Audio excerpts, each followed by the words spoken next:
Good morning. Welcome, class. Let's go ahead and grab your whiteboards and whiteboard marker and eraser. And we're going to go ahead and get started with our bell work. We have a problem up on the whiteboard for review that I want you to go ahead and get working on. It is a multiplication problem by 2 digits. Okay, so 475 times 26. If we can go ahead and get working on that, I'm going to walk around the room and take a look and see what everyone's doing. If you have any questions or you get stuck, I can help you.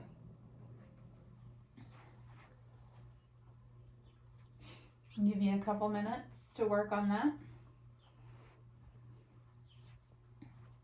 Remember, for those of you that need it, we have the multiplication table charts up front with the whiteboards. If you need to grab one, go ahead and grab it.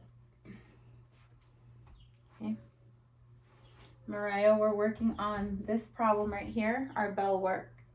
So 475 times 26. We are multiplying by 2-digit numbers. Okay. When everyone's finished, if you want to go ahead and raise your hand, put your whiteboard markers down, and we'll go ahead and go over the problem.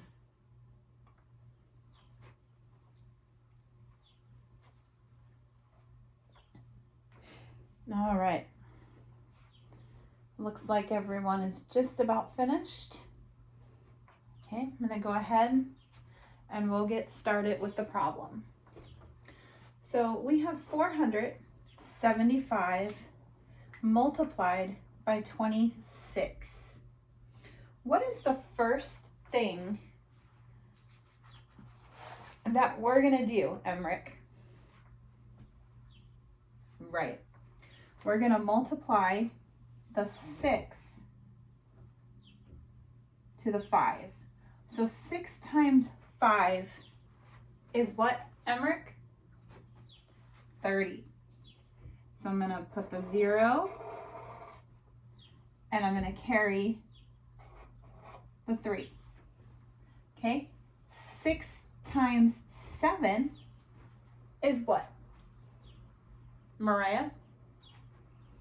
42. And then what do I need to do with the 3?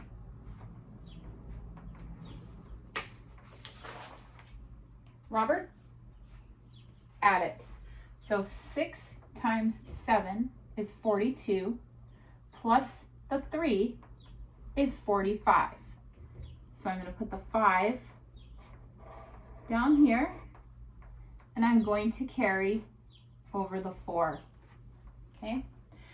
6 times 4 is what, everybody? Good. 24. And then what do I do with the 4? Again. Robert? Yes, we're going to add. So 6 times 4 is 24, plus 4 is 28. So I'm going to go ahead and write my 28.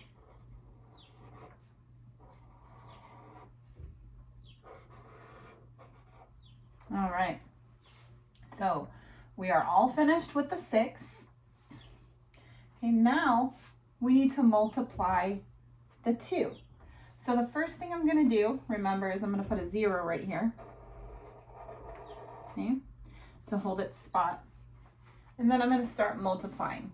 What is the first number we're going to multiply the 2 by? Edward. Correct. The 5. So 2 times 5 is what, Edward? 10. Good. So I'm going to put the 0 down here under the 5. And I'm going to go ahead and I'm going to carry the 1. Now I crossed out the 3 just so we didn't get confused. We've already used that when we were multiplying 6. So now we're going to look at the 1. So 2 times 7, which is the next number we're going to multiply by, is 14. And then what do we do with the 1, everybody? Correct. We're going to add it. So 2 times 7 is 14, plus our 1 is 15. So I'm going to put a 5, and I'm going to carry the 1. I'm going to cross off the 4 for the same reason. That was when we were multiplying the 6, so that no longer matters. Okay, so now we're going to take 2 times 4, which is what, everyone? 8. Good. So 2 times 4 is 8. And then we have to do what to this 1 up here? Yes. Thank you, Mariah. We need to add it. So 2 times 4 is 8, plus 1 is 9. Okay. So now that we've multiplied all of our numbers, we're going to go ahead and what are we going to do down here? Who can tell me?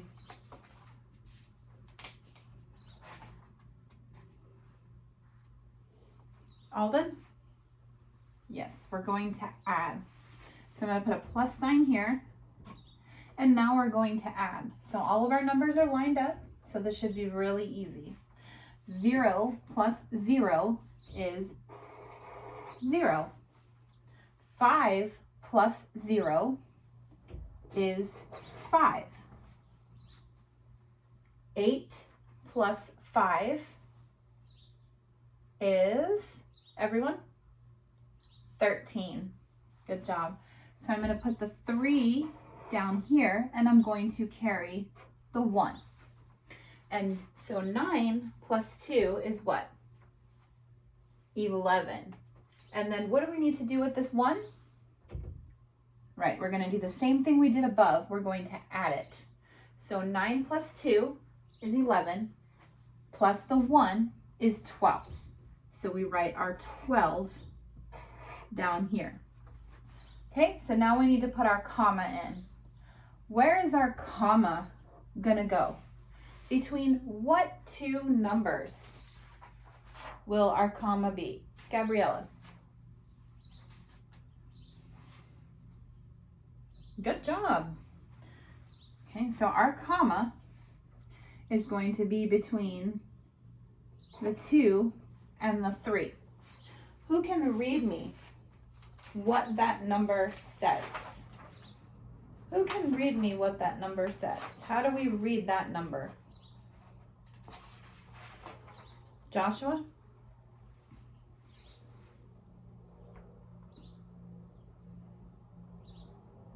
Okay, good. So our answer to 475 times 26 is 12,350. Okay, that's how we read that number. 12,350. Good job. All right, I'm going to ask that everyone go ahead and put their whiteboards away. Or, I'm sorry, no. Go ahead and hold on to your whiteboards. We're going to use that for the beginning part of the lesson before we start the activity. Today, we're going to talk about a little bit more and practice equivalent fractions, okay? So we're working with the standard, understand fractions as numbers, recognizing and generating simple equivalent fractions. Okay, and remember we have the standard up here on the board. I always have the standard up on the board when we're working on something, okay? Let's go ahead and let's refresh our minds and let's talk a little bit about what an equivalent fraction is, as well as what a numerator and denominator is, okay? So who can read me what it says on the whiteboard under equivalent fraction? Who can tell us, remind us what an equivalent fraction is? Okay. Emmerich, go ahead and tell us what an equivalent fraction is.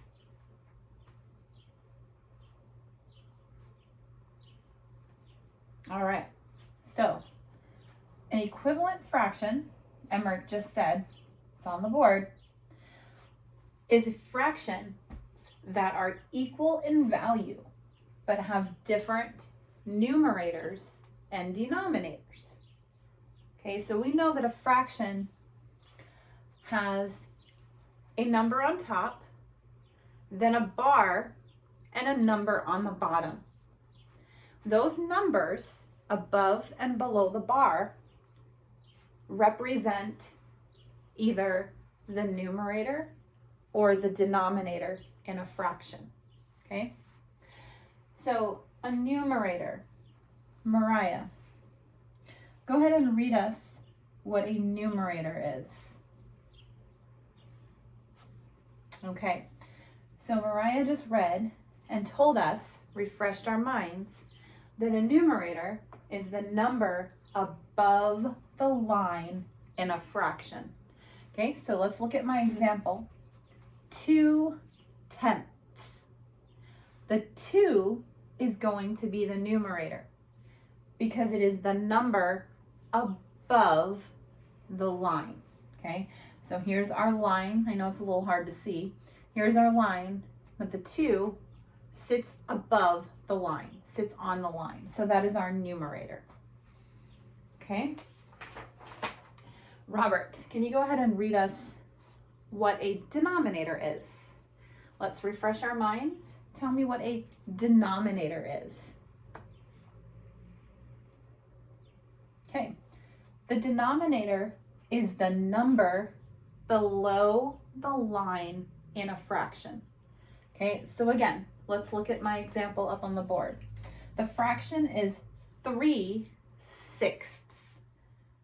So the 6 would be the denominator because it sits below the line, under the line. So we have our numerator in that fraction. What would our numerator be in 3/6, Robert? Good. The 3, because we just said the 6 is our denominator. So that would make 3 our numerator.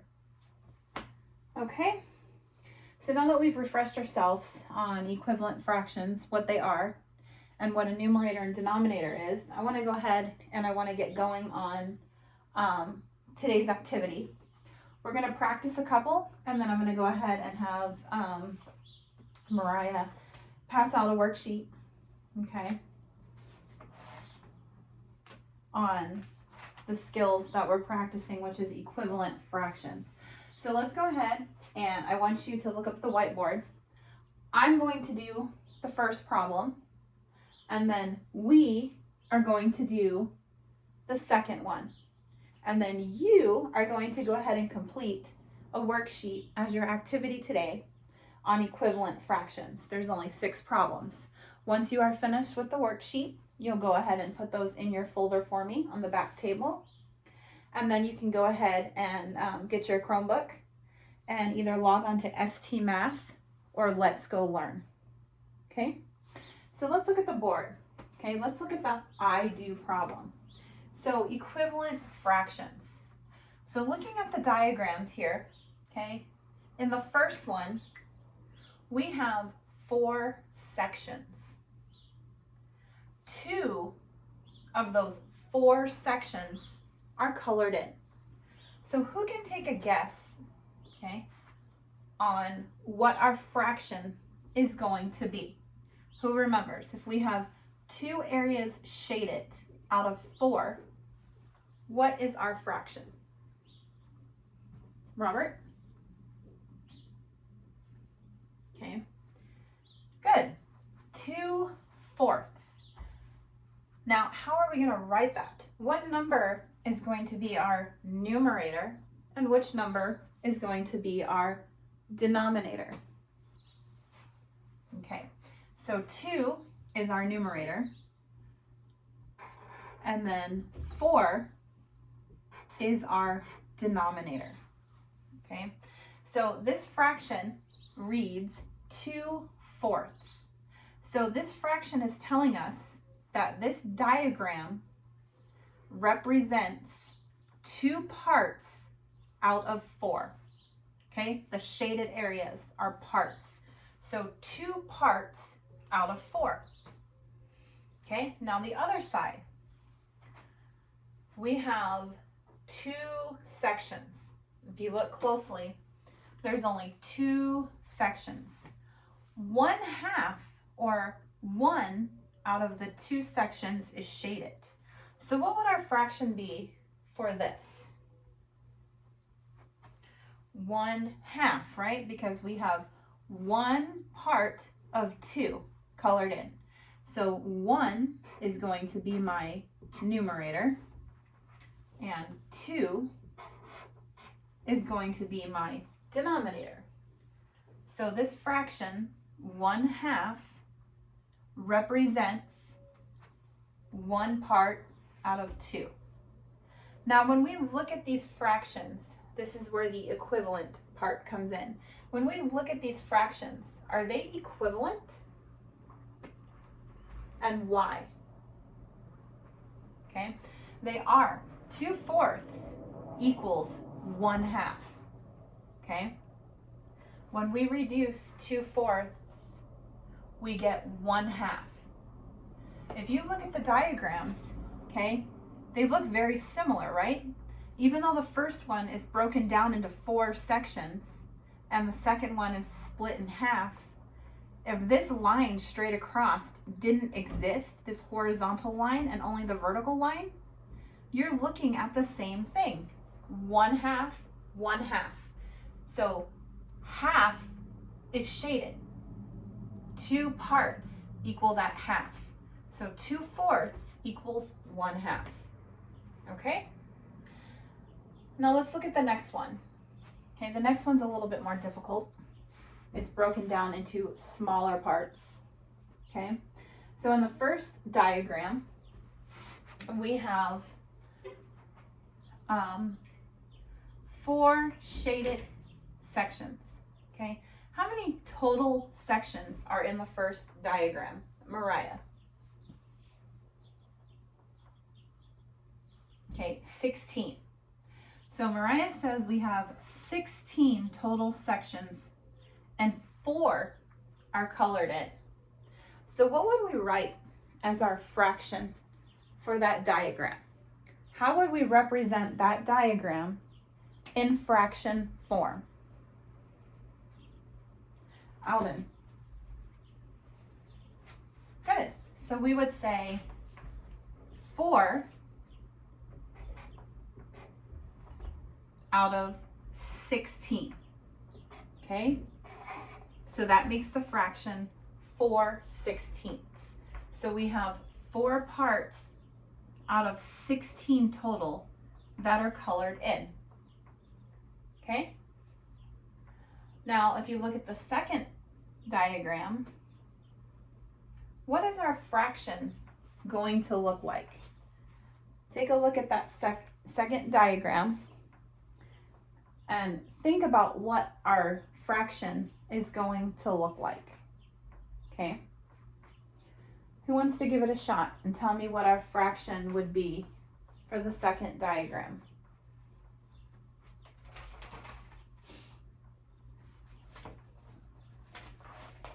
Okay, Emmerich. Okay, Emmerich says 1/4. 1 out of 4. Does everyone agree with Emmerich? 1/4. Yes, because there is 1 shaded part out of 4 parts total. So when we look at these 2 diagrams, and I should probably fix the coloring. So when you look at these diagrams, okay, 4/16 equals 1/4. Okay, 4 of these colored sections, okay, look, equal 1 big part in the second diagram.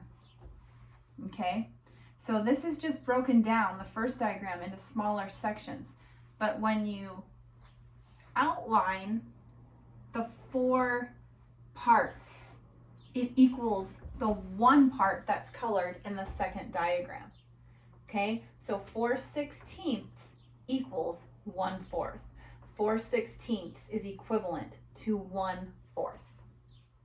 Okay, so you're going to work on a worksheet independently, and I'll walk around the room to see who has any questions or who needs any help.